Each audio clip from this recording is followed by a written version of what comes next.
It's Brian Preston, the money guy. Brian, this next question is from Jake.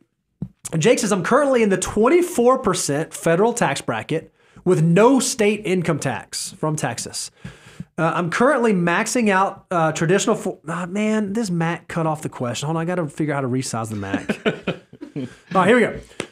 Currently in the 24% federal bracket with no state income tax. I'm currently maxing traditional 401k and using tax savings to fund mine and my wife's Roth IRAs. Wow. Should I be doing 401k, Roth 401k instead?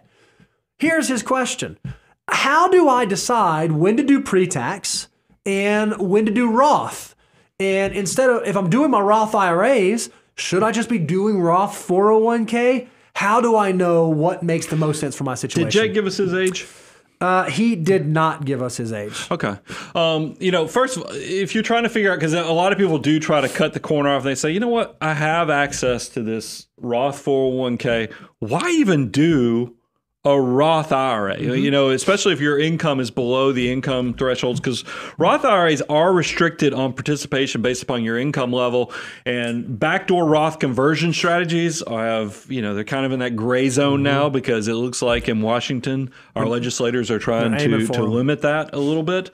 But I still love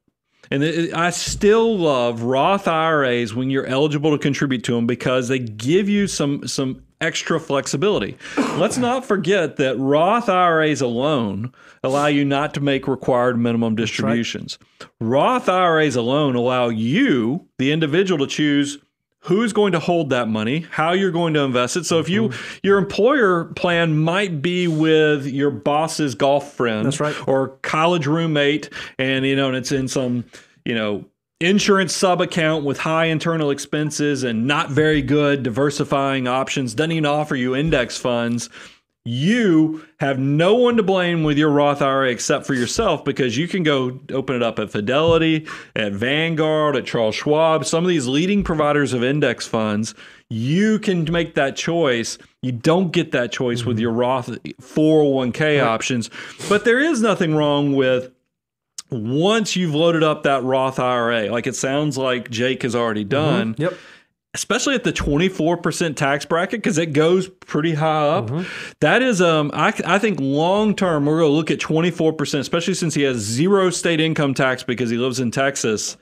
That's going to be cheap money. I have no problem with you doing the Roth IRA and then also looking at the Roth 401k. Because, man, can you imagine? I just sit here and daydream. I get excited thinking about 7 figures in a tax-free account. I mean, I look forward to Jake. I don't know how old he is, but you know the stat that most millionaires reach it by age 49 within their employer-provided retirement account. Jake, you could be a tax-free millionaire. So load it up. Enjoy that you're in that sweet spot, since there's no state income tax, that you can do it. Now, Bo, I'm going to leave the meat on the bone of tell people where we think the go zone for Roth is versus the gray zone, and then where, hey, maybe we should go traditional. Yeah, so the first thing you have to figure out is what's your true tax rate? Because, he's fortunate. He lives in a state where there's no state income tax. That is not the case in a number of states around the country. You have to pay federal income tax. You have to pay state income tax. So what we say is, when you look at your marginal federal rate, the rate you pay on your next dollar, and you look at your marginal state tax rate, the rate you pay on your next dollar, if you add those two up and it's below 25%, you are most likely in a prime position to do Roth contributions, because those tax rates are just historically low. And odds are later in your career, in retirement, you're probably not going to be in a lower tax bracket than that. You may be in the same tax bracket or potentially a higher tax bracket, but likely not lower. Now, once you add up those marginal rates and it's above 30%, well, then the current present year tax savings is really, really attractive. Every dollar that you put into your 401k on a pre-tax fund will save you 30 cents in taxes. You can kind of think about that like a 30% rate of return. Well, odds are if you're building up your 3 different tax buckets, when you get to retirement, you're going to be able to pick and choose which tax rate you pay by which buckets you pull out of.